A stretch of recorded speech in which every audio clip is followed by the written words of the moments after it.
The heat was already burning the road into glass when the rider came in from the south. Dust clung to his boots, to his horse's sides, to the brim of his hat. Nothing stirred in that town but the wind, rattling loose boards and bending the sign of the dry goods store until it creaked like a gallows. Folks watched from shaded windows, wary hushed, as though the man on the horse carried more than shadows behind him. And then came the cry, "Mister!" The voice was thin, but sharp enough to cut through the wind. A small girl stood in the road, barefoot in the dust, clutching a bundle tight against her chest. The bundle moved, whimpered. A baby, its face hidden in cloth. The girl's hair was tangled, her cheeks streaked with dirt and tears. Behind her, a woman stepped slow, shoulders straight though her eyes were hollow. "Can you save us, mister?" the girl asked. The rider pulled his horse to a halt. Dust swirled, hung heavy around him like smoke. His hand rested on the saddle horn, still as stone. Beneath the brim of his hat his eyes were hidden, but the silence that answered was louder than words. The townsfolk leaned forward in their doorframes, in their windows, curious but afraid. Nobody stepped into the street. Nobody claimed the widow and her children. No man there dared. The woman came to stand beside the girl, one hand on the child's shoulder. Her voice was low, roughened by the wind and nights without sleep. "They'll be here soon," she said. "The Baron's men. They mean to take what's left of us." The rider's horse shifted, snorted, stamping at the dust. Still he said nothing. The woman's eyes did not leave him. "We've run as far as we could. There's no one else." The girl's small hand reached out, not to the woman, but to him, to the stranger on the horse. "Please." The silence stretched long. The town held its breath. From the saloon came the clink of glass, a mutter too low to hear. The signboard creaked again. At last the rider swung down from his saddle. The dust rose and curled about his boots as he straightened. He was tall, broad-shouldered, but worn thin by miles and years. The butt of a rifle jutted above his saddle roll. His hands were scarred, the knuckles cracked white with age and weather. He stood in the street, facing them. The girl, the baby, the widow. He looked at the woman, and for the first time his eyes showed beneath the brim. Not cruel, not kind, just heavy, like a man carrying graves inside him. The girl whispered, "I knew you'd come." From the saloon a voice spat, "Fool's business. Ain't no one can stand against the Baron." Laughter followed, nervous, breaking quick when the rider's head turned that way. The door shut hard, glass rattling in its frame. The widow drew in a breath. "They killed my husband for refusing him. Took our land, burned what they couldn't use. We've nowhere left but here." Her eyes searched the stranger's face. "If you turn away, then it ends for us." The rider's jaw worked once, then stilled. He looked past her, down the length of the main street, where the desert stretched out like an endless throat. Somewhere beyond those ridges, men would be riding. Dust would rise behind them too, only darker, crueler. His hand brushed the reins.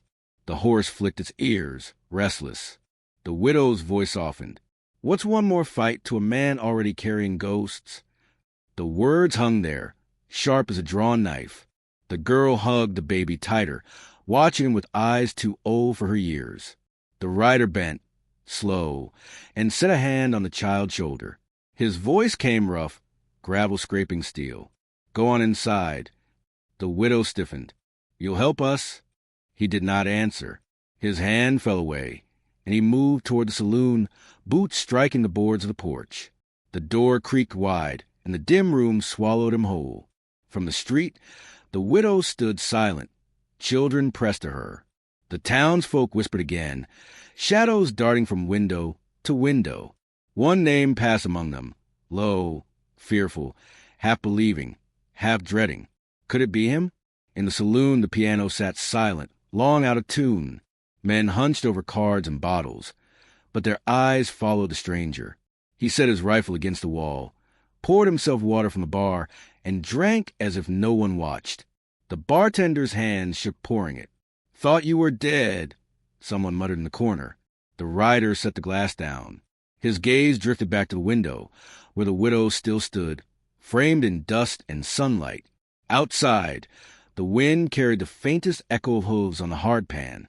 The old man in the corner spat into a cup. "Baron will be here before sundown. Best we dig graves now." The rider said nothing. His hand rested on the worn wood of the bar, and his shadow stretched long in the lamplight, dark and certain as the gallows itself. And so the plea hung in the air, unanswered but not forgotten. "Can you save us, mister?" The dust road waited for its answer. The fire cracked, throwing sparks into the night air, each one swallowed quick by the desert dark. The widow sat across from him. The girl pressed against her side, the baby swaddled in her lap. Coyotes sang from the ridges. Their cries carried long and thin, like the wailing of ghosts that never found rest. The rider sat apart, hat low, rifle leaned close, his face lit in flickers of red. His eyes stayed on the flames, never on them. "You've killed before," the widow said, her voice steady but soft, carrying like a whisper meant to test the air. He didn't move. The fire popped, throwing the shadows higher.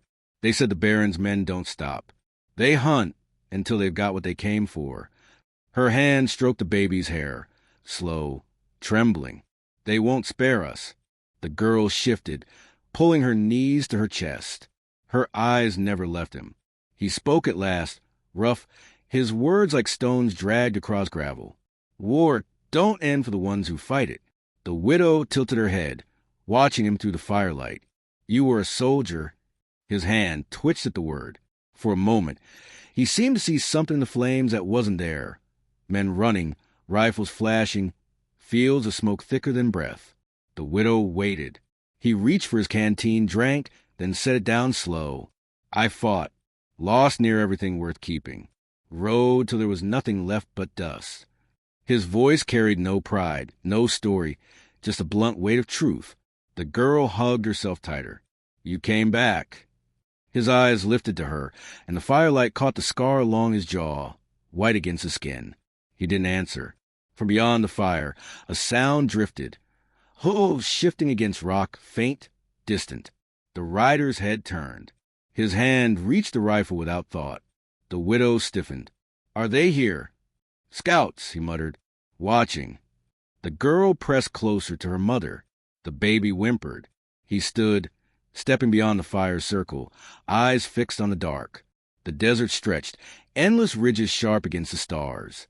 Out there, something moved, just a shadow, but enough. His rifle came to his shoulder. He didn't fire. The shadow slipped back into the night. When he returned, the widow's eyes followed him. "You've got skill most men don't." He sat again, slow, setting the rifle at his knee. "Skill's a curse. Brings nothing but graves." The widow looked down at the baby in her arms. Her voice lowered. "My husband said that once. He wouldn't fight. Thought peace would keep us safe. The Baron proved him wrong." Her gaze rose to meet his. "Sometimes fighting's the only way left." The wind swept across the camp, bending the flames low, throwing sand against their faces. He didn't blink. The girl leaned forward, chin resting on her knees. "What was your name before?" His eyes flickered. The fire caught them, hard as iron. "Names don't matter." The girl shook her head. "I think it does. Mama says a man without a name is a ghost." For a long moment, he said nothing, then quiet, almost lost in the crackle of the fire. "They called me Widowmaker." The widow drew in a breath. The fire jumped, her eyes catching on him like a flame catches dry wood. "That was you," she whispered.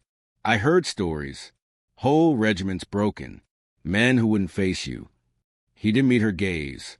His hand dragged slow across his beard, rough and weary. Stories stretched truth. "I ain't what I was." The girl stared at him as though looking at something half real, half legend. "You could be?" The coyote cries rose again, sharp, closer now. The baby stirred, restless in the widow's arms. She rocked him, humming low, but her eyes never left the man across the fire. "You carry ghosts," she said. "So do I, but mine are small and breathing. They need someone who can stand, even if he thinks he can't." The fire flared, casting his shadow tall against the canyon wall. It looked larger than him, darker, like something born of war. He rose, sudden, the movement sharp as a strike. His rifle was in his hand again, and he strode into the dark beyond the camp. The widow called after him. "Where are you going?" His voice came back low, steady. "To see how many shadows follow us." The night swallowed him. The widow clutched her children, her breath uneven, but her eyes held a spark now, faint but alive. The girl whispered into her mother's side, "He'll fight. I know he will." And in the distance, the soft thunder of hooves answered, proof that the past was not done, and the future was already riding toward them. The fire hissed low, its smoke curling skyward, carrying with it the weight of ghosts and the promise of blood.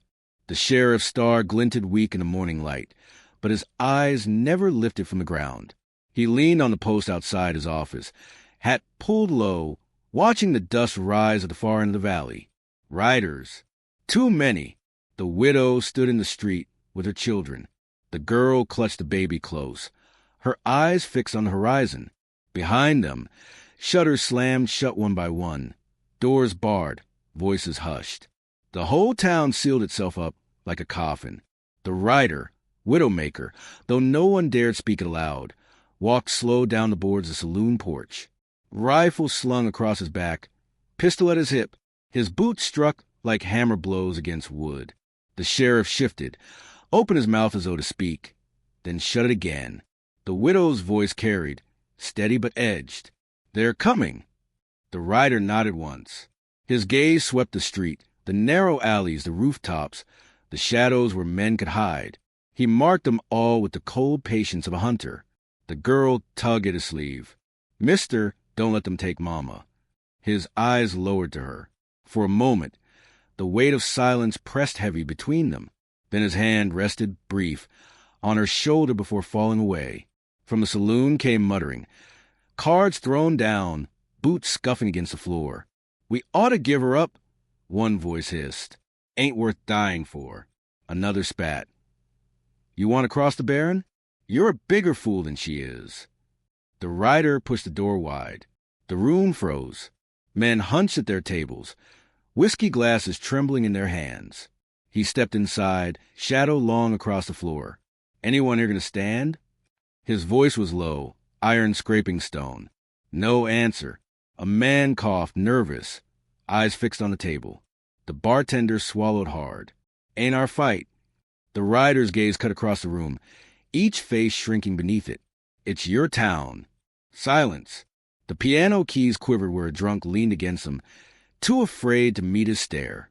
He turned, stepped back out into the street. The widow stood waiting, her chin high, though her hand shook against the baby's blanket. The sheriff muttered from his post, voice brittle, "You'll get us all killed."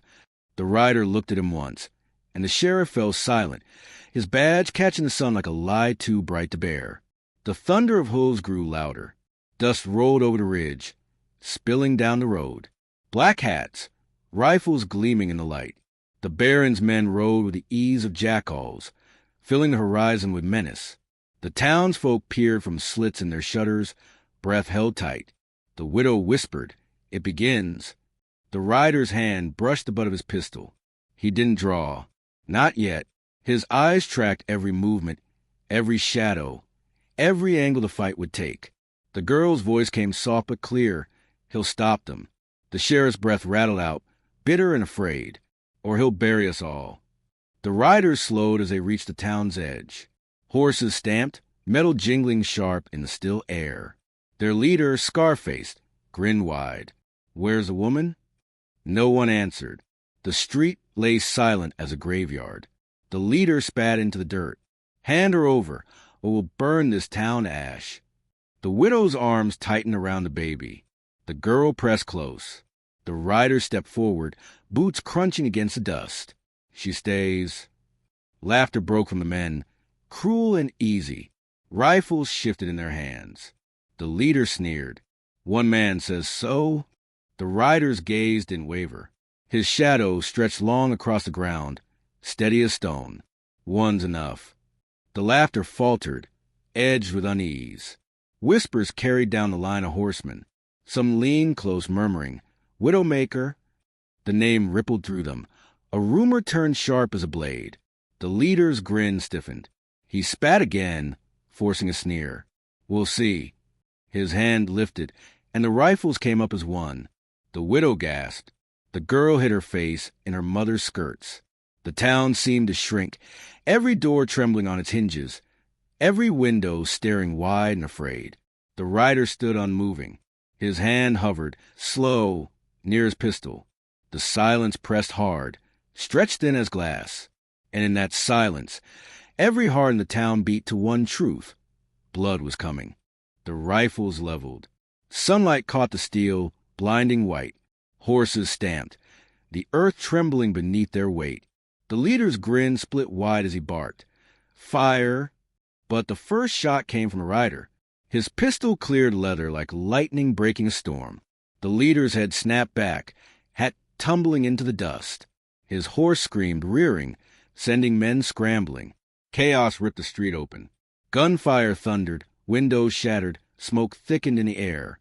The widow dragged her children into the alley, clutching them tight as splinters rained. The rider moved with terrible calm. Each step was measured, each shot precise. A man dropped from the rooftop with a rifle. One crack, and he spun lifeless into the street. Another lunged from behind a trough. The rider's bullet struck true before the man's aim found him. Shadows darted through smoke, but his eyes cut through. The townsfolk watched from their shutters, wide-eyed, whispers trembling. It is him. Widowmaker. The Baron's men faltered, fear worming into their ranks. "Keep firing!" one shouted, but his voice broke when a bullet shattered the post beside his head. The sheriff cowered in his office, badge glinting on the floor where it had fallen. He covered his ears, praying the storm would pass him by. Through the haze, the rider strode, tall, relentless, death itself wearing boots of dust. His coat flared with each movement, his shadow stretching monstrous in the smoke. The widow pressed her children close, whispering prayers into their hair. The girl lifted her face once, watching him, eyes wide not with fear, but with certainty. He cut through the last of the gunmen, like a scythe through dry grass. Then the dust parted, and silence crashed down. Bodies lay sprawled, rifles cooling in the dirt. The street stank of powder and blood. Only one remained, the Baron himself. He rode forward slow, face carved from stone, pistol gleaming in his hand. His eyes burned with fury, but his voice was smooth as oil. "So it's true," he said. "The widowmaker walks again." The rider's pistol hung loose at his side, smoke curling from a barrel. His voice came low, flat. "Your reign ends here." The Baron laughed, sharp and hollow. "One man against me? You think you scare the desert? You'll die like the rest." His pistol rose, fast, but not fast enough. The rider fired once, twice. The Baron's body jerked, tumbled from the saddle, crashing into the dirt. His horse bolted, reins whipping wild. The silence after rang louder than the gunfire. The wind stirred, carrying dust across the bodies. A door creaked open. Then another. Townsfolk stepped out slow, faces pale, eyes fixed on a man who stood alone in the street. The widow stepped forward, baby in her arms, the girl clinging to her skirts. Her voice trembled, but it carried. "It's done." The rider lowered his pistol, slid it back into the holster. His chest rose heavy with each breath. Blood trickled from a graze at his shoulder, dark against his coat, but he didn't flinch. The sheriff stumbled out, voice hoarse. "God, help us. You really are him." The rider looked at him once, and the sheriff shrank back, shame burning across his face. The girl broke free from her mother, running into the dust. She grabbed the rider's hand, small fingers wrapping his scarred knuckles. Her eyes shone, clear as spring water. "You saved us, mister." The word struck deeper than any bullet. His gaze fell to her, and for the first time, something cracked in his face. Grief, softened by a flicker of light he hadn't carried in years.